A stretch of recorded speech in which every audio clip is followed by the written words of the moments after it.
What's up, everyone, and welcome to That Crypto Hustle, a community podcast and a one-stop shop where visionaries, entrepreneurs, and hustlers share their blockchain and cryptocurrency expertise. I'm your host, Luna Vega, a digital marketer turned crypto addict, and my goal is to help spread blockchain and cryptocurrency awareness, all while fostering collaboration between all of us.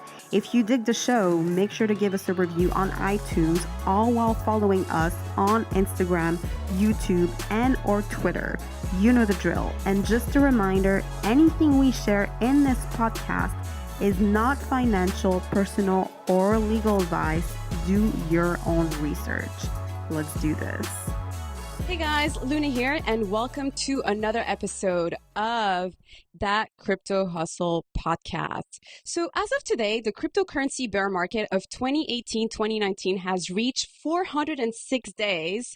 So we're approaching the mark of 420 days stretch, which was recorded between 2014 and 2015 bear market. We could officially be entering the longest bear market in crypto's history. So let me remind you first that this is nothing new for cryptocurrencies. Since 2011, Bitcoin has experienced at least 5 epic meltdowns, with losses ranging from 37% to 84%. Each time the market has come back stronger than ever, culminating in 2017 with the bull run we all know about, which drove Bitcoin towards 20K. But what does this mean essentially for blockchain and cryptocurrency startups? We've heard of a lot of different layoffs in December, specifically with Consensus. And how can we survive what could be potentially the longest crypto winter? Well, I have invited today Mike Costache, who is a blockchain investor and advisor, to help answer some of these burning questions. He has a super impressive resume. He's an advisor at the Tokenizing service, and he is also the founder of Blockchain Investor Consortium, which is a community of crypto hedge funds and individual investors, amongst other projects. Hey, Mike, how's it going? Thanks for coming on the show today. Sure. Good. Hello to everyone. Thanks for having me. Yeah, most definitely. It's great to have you. How are you surviving? I think it's a burning question in everyone's mind. How are you surviving this crypto winter? Can you just shed some light as to what are some of the things you're currently working on?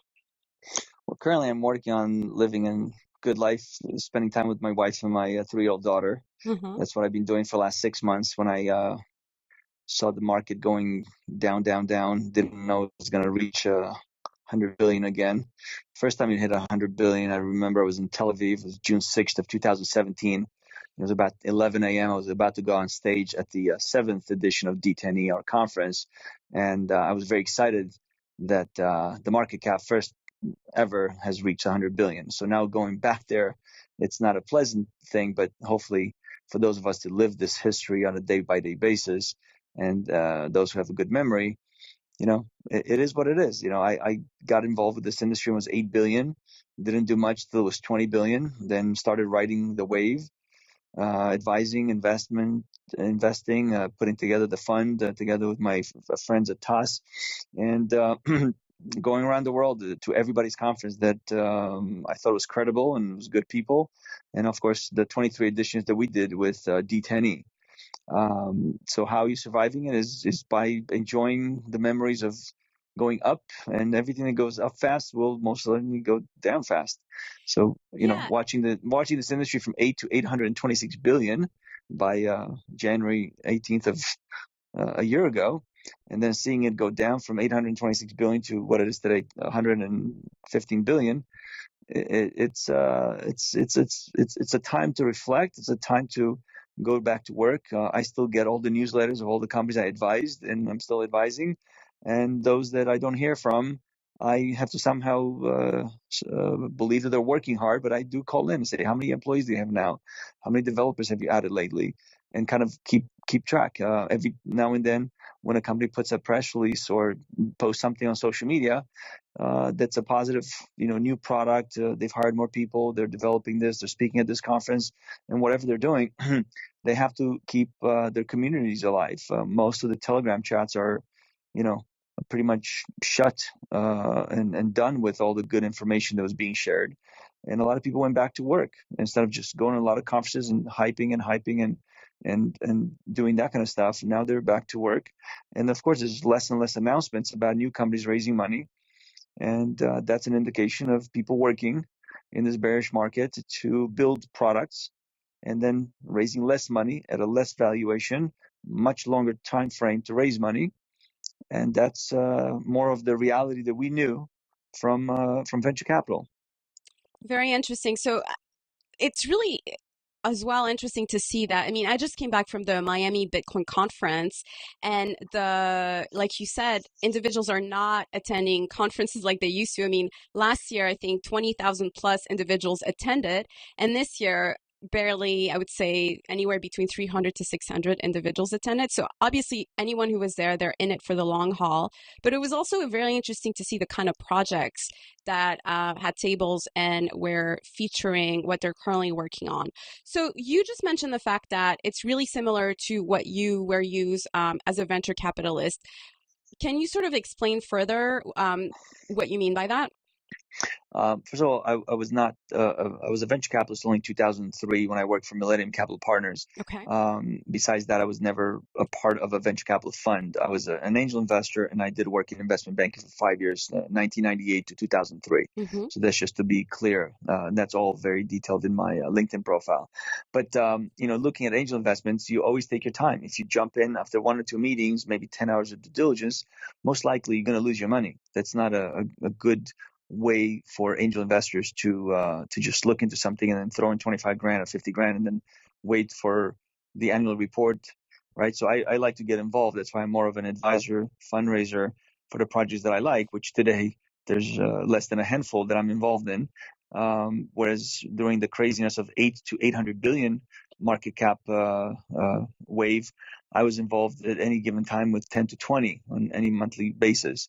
Back then, they were closing the rounds much faster, and there was a lot more money being thrown in. Why? Because when I invested $1, which only maybe 3 months ago I bought some Bitcoin with a real dollar, today's dollar 3 months later, it was really a lot more than that, right? So it was much easier to make a decision to throw in 100 grand into an ICO or a pre-ICO round, right? Because that wasn't the real cost of my $100,000 in Bitcoin or in Ethereum.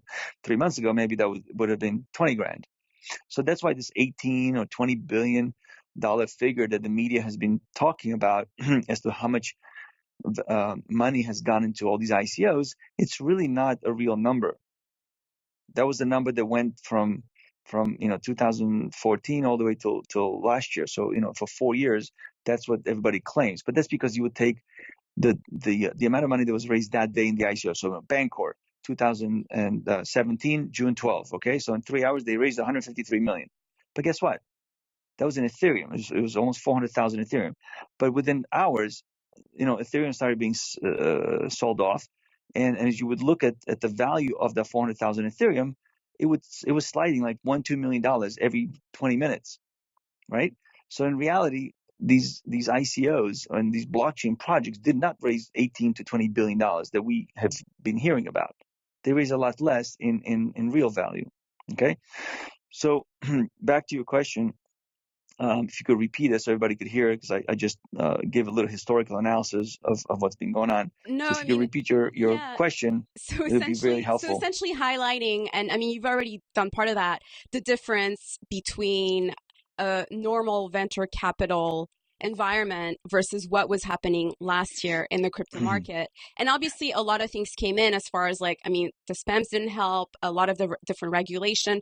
But you brought in an excellent point, the fact that whatever was said in the media, as far as how much these ICO had raised, wasn't necessarily the true numbers. The good thing is that everybody raised money in Bitcoin and or Ethereum. Okay, maybe some in USDD, and obviously a lot of them raised money in actual dollars or euros in the pre-ICO rounds, and that's how they had money to go around the conferences, package things, pay advisors, consultants, employees, and other bills, right? But if you were to take just the Ethereum and or the Bitcoin that every ICO raised, and you look at it today's price, it's a very different story as to the amount. It's probably maybe 3 or 4 billion. Right. So how are essentially like investors navigating through this bear market now? I mean, I'm sure there's, Depends what kind of investors you are. It depends yeah. if you took some hard-earned money from your other job or your savings and you put it into Bitcoin, Ethereum at some time, and then you dabbled in some ICOs. It depends when you entered, how long you stayed, if you still hold that position. So it depends on which investors you're talking about. If you're talking about certain investment funds, like Blockchain Capital, BCAP, or TAS, Token as a Service, or which fund you're talking about, it depends in what currency that fund raised its money, and if they converted to dollars or they kept it. Yeah. So, how they're navigating is that they are not bombarded by 1,000 projects a minute, right? So they have more time to analyze the good projects, and the sales cycle of raising money is back to much longer, months, or maybe 6 months. So it's no longer, let's go to 3, 4, 5 conferences over a 2-month period, and then boom, we announce the ICO. Within a month, we hope to raise money. Which is actually a That positive for the cryptocurrency market because that means that well, the market's maturing essentially. first of all of us, including myself, that were riding this $800 billion, wave in I think it was in less than 2 years, about 18 or 19 months. Okay, everybody confused blockchain and cryptocurrency. We always have to say that our conferences are blockchain, the technology part of it, and the cryptocurrency, which is really the speculative way of the greedy part of our society trying to make money, right? Because what is the cryptocurrency market cap, right? It's the aggregation of all the cryptocurrencies. So I got involved. There were 621 cryptocurrencies in February of 2016. And now fast forward, there's 2,120 of them, right?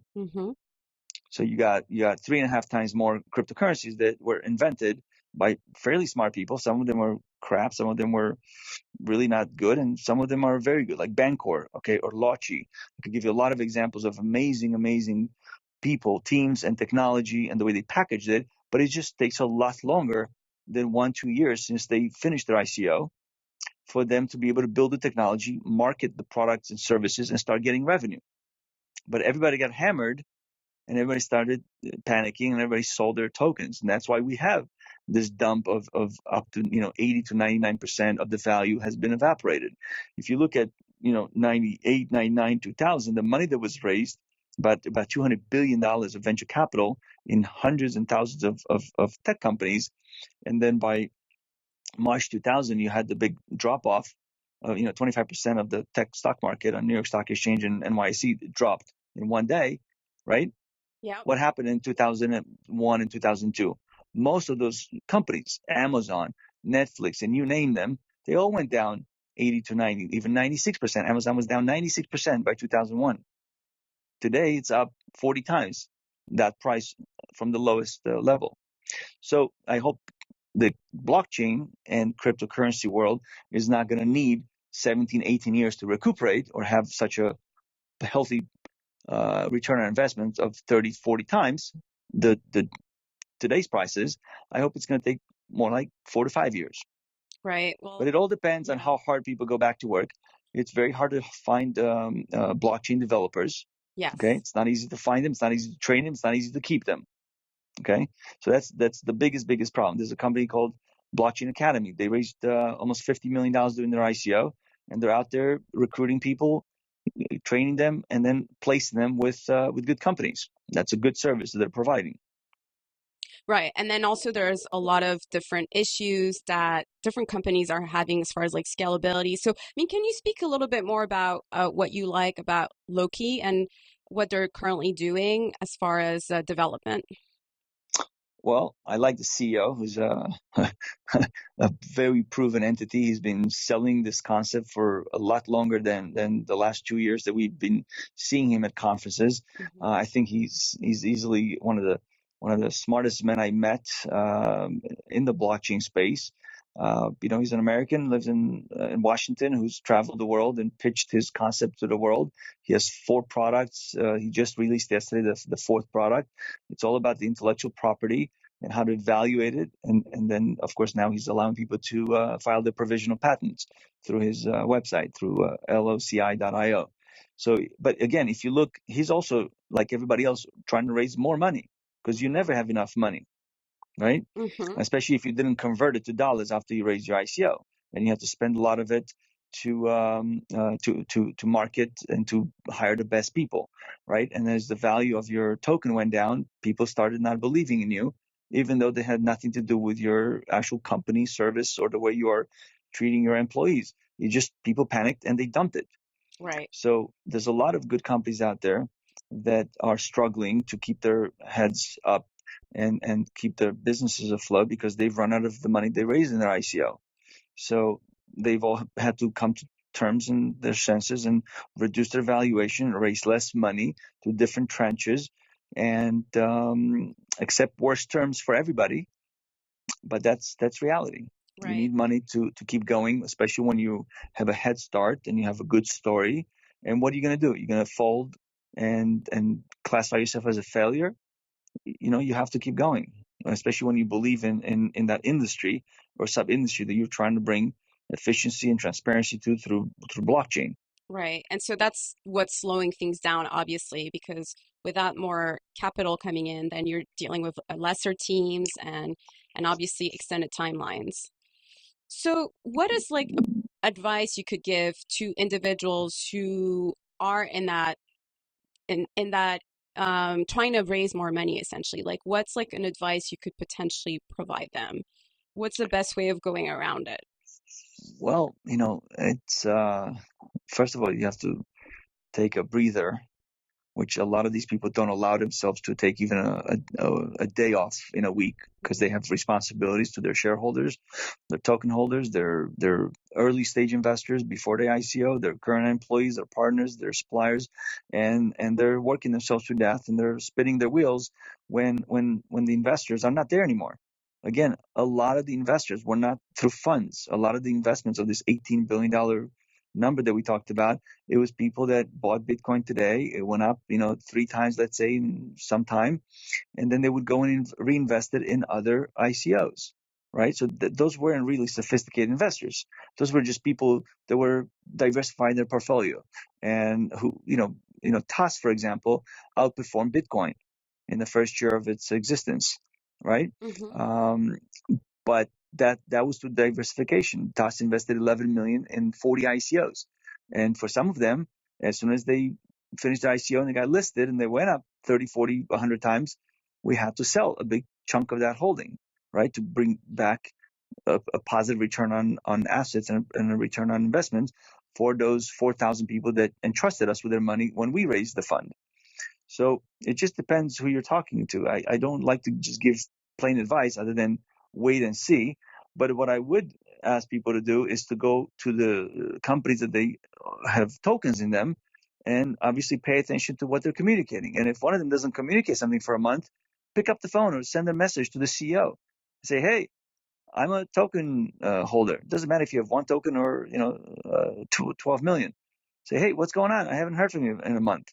Not through just a Telegram channel. Just reach out to the person through LinkedIn, through Skype, through find out their cell phone and send them a message and wake them up if they're not communicating. That's the best advice I've given anyone. First of all, from July, August until last year, I advised everybody not to list their tokens if they finish their ICO or if they were about to finish their ICO, right? Because there's no point to pay so much money to get listed, spending so much money on market making and on investor relations activities, because nothing worked. No matter what you do, what press release you put out, how much you talk about that you put up a new product that's going to generate this much money, even if you say that I've gotten a new 100,000 or $1 million client, money in the bank, nothing happens to the token. So you see some of these tokens sometimes go up 25%, 50% in one day. But you look at the trading volume, it's like in the tens of thousands, maybe a few 100,000. So that's not indicative of a lot of investors' collective thought and activity. It's just a few people that just pump and dump something. Right. So I mean, there's a couple So the things. advice, Yeah. the Go ahead. advice is simple. Yeah. Take a breather. Uh-huh. Remember to communicate stuff, no matter what it is. I have 7 developers. Hey, last month I only had 3. Communicate something that you're doing something positive. Communicating that you went and spoke at 15 conferences and nothing else is not good. Communicating you have new partners. And by the way, I spoke at this conference and I talked about this. That's positive. but you have to communicate a lot of things you're doing. And in terms of advice of raising money, just accept the fact that it's going to be a much longer sales cycle, and you're going to have to hit on many, many doors, and you're going to have to follow up 10 times with every person until they tell you, hey, this is not an investment for me. Until they tell you that, you need to go and bang on those doors as nicely as you can through all channels, get introduced to lawyers, to friends, to whatever, and get in front of these investors, whoever they are. Now, you don't have that many individual investors identified anymore, or who want to be identified, right? But you do have funds, and funds will look at your project if you know how to get to them. And I have this old saying that if you don't know how to get to someone, maybe you were never meant to get to that person. And if you were meant to get to them, then you figured out how to get there. And that's really a survival's mentality. And John Weiss from LFCI, he's a classical example. You should actually interview him for your I'd love channel here. to. I would love to. I'll personally introduce you. Thank you. So you bring a lot of amazing points. One of them is you're absolutely right. A lot of different blockchain companies, ICOs, hide themselves behind Telegram and and even though they're building their community throughout the platform, they're not doing the due diligence of really communicating outside of that platform what they're currently working on and sort of what next steps are. I mean, really few and far in between. And another point that I love and love to talk about more is the fact that because the environment for funding has changed quite a bit, what are blockchain investor and institutional funds like looking for right now in the crypto bear market? Are they looking for technology? Are they still looking, or are they sort of licking their wound and figuring out what is next? They're looking for the milestones that these companies are reaching. And what are they looking for? That's exactly what they're looking for. They're looking, they're watching, and they're not in any rush to deploy capital, which they may lose if they didn't do proper due diligence and if they didn't test the team and the CEO enough months to know that this person is a thriver and is not going to just give up and fold because he's run out of money.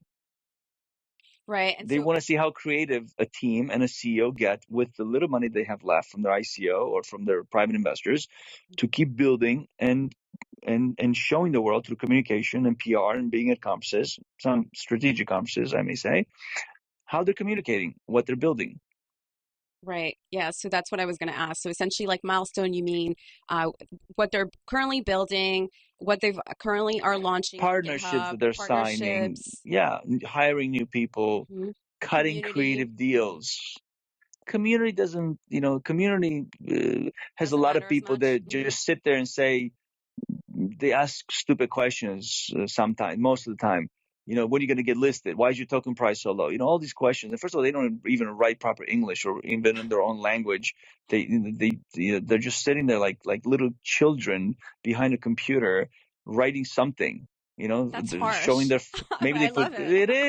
It is, but it's pathetic. I can't even look at some of these Telegram channels, even those that I'm involved in, because these people are just like little children. They're not spelling anything properly. They're not speaking the language properly, and they're just asking for irrational things.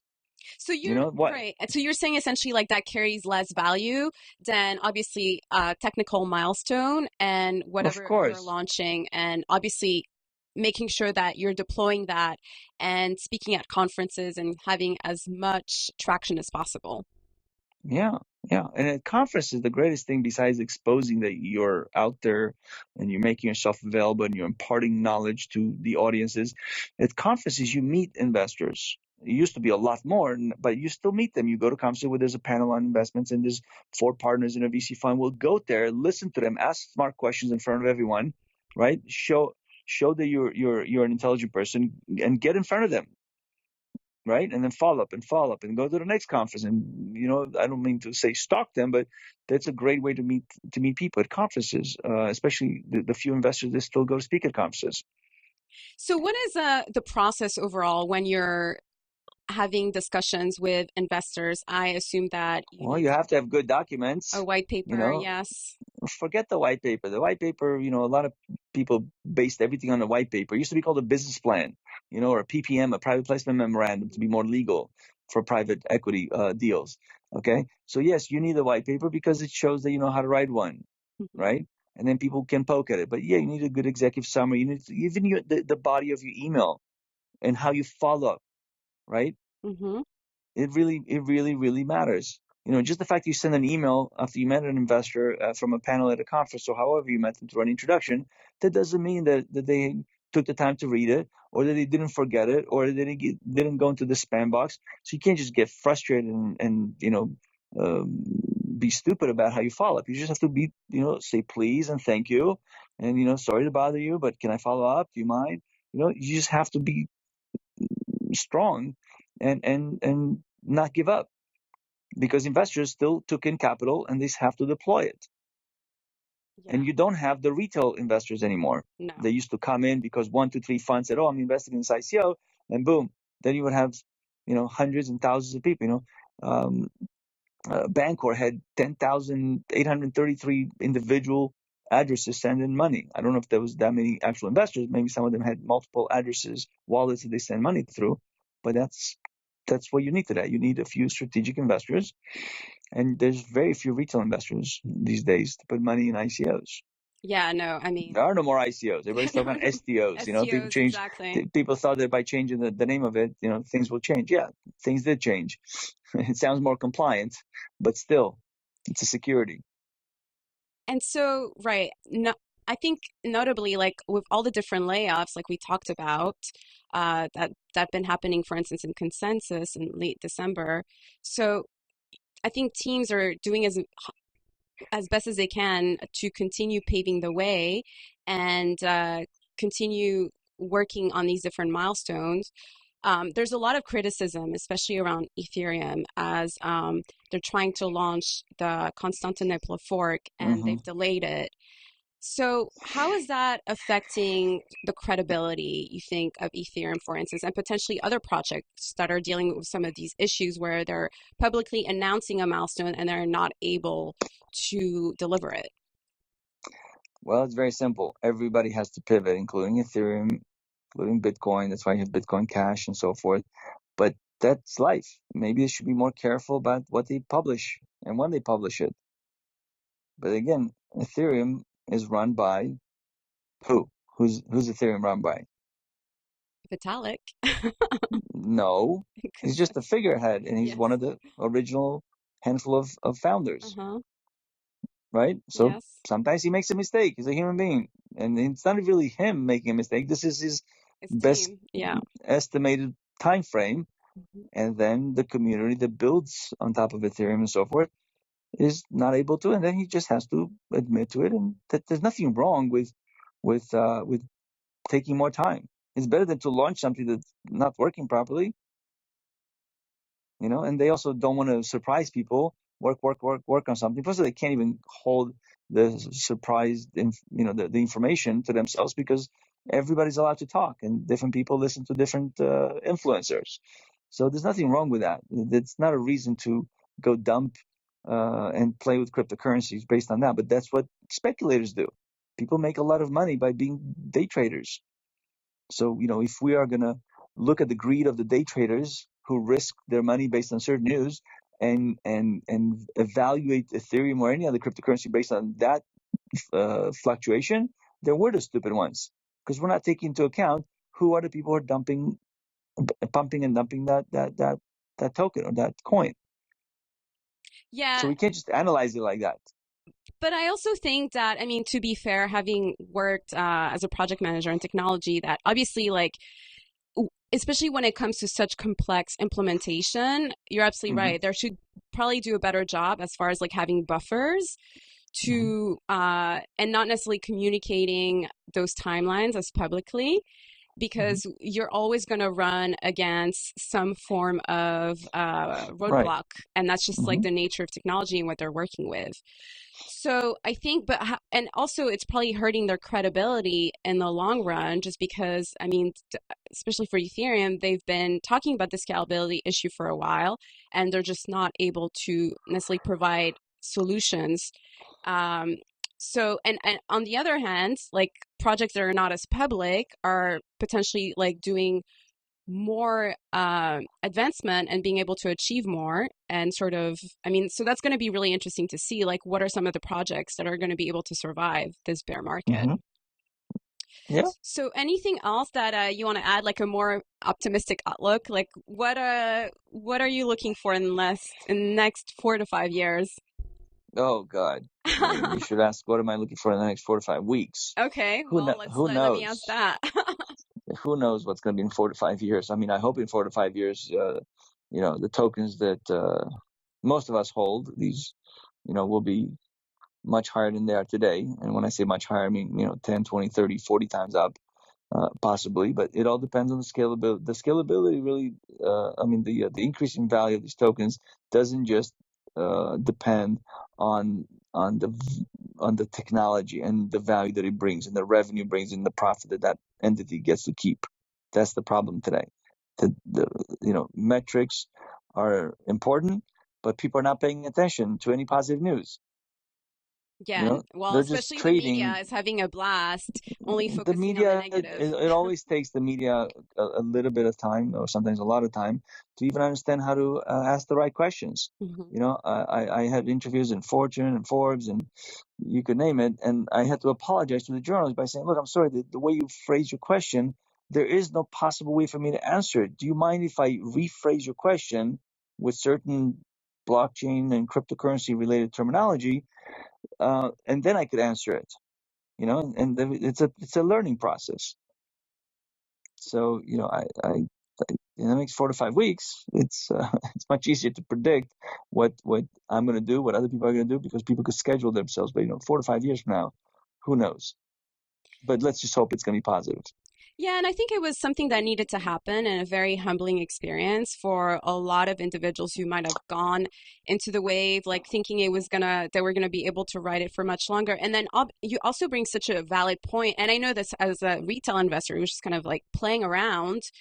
Um, I mean, when the prices of Bitcoin and Ethereum, a lot of individuals just continued holding, where essentially this was an opportunity for them to cash out. And again, I know that's a completely different conversation, but I think that there were a lot of lessons learned. And it's funny because everyone loves to compare what's happening now with the .com, but for me it's very different, and especially because now with social media and how information moves so fast, it's almost like we're seeing like the movement of trends is moving much faster than it probably was in the .com. So things are having really high peaks really fast, and then the following has happened as far as like bear markets falling down really fast as well. Yep, exactly. Awesome. Well, thank you, Mike, for taking the time to speak to us today. Where can we find you on social media? Where's the best place? And your different projects you're I working on as use well. 10 communication platforms Okay. from WhatsApp to WeChat to LinkedIn, Facebook, all of them. So you could easily find me on Google. And I'll make sure to include all the links as well in the description, guys. Thank you so much, Mike, Sure. for taking the time Thank to you. speak to me today. And All thank you right. guys for tuning in. If you like the show, make sure to write us a review on iTunes and help us get the word out, and follow us on YouTube, Twitter, and Instagram. Bye, guys. Bye, Mike. Thank you. Bye-bye. Well, that's a wrap. Thank you for listening today. If you haven't already, please write a review on iTunes and or Stitcher. If you like the episode, make sure to share it with your friends and don't be shy. Find us on Instagram, Facebook, or Facebook group or Telegram, That Crypto Hustle, and keep on representing. Bye, guys.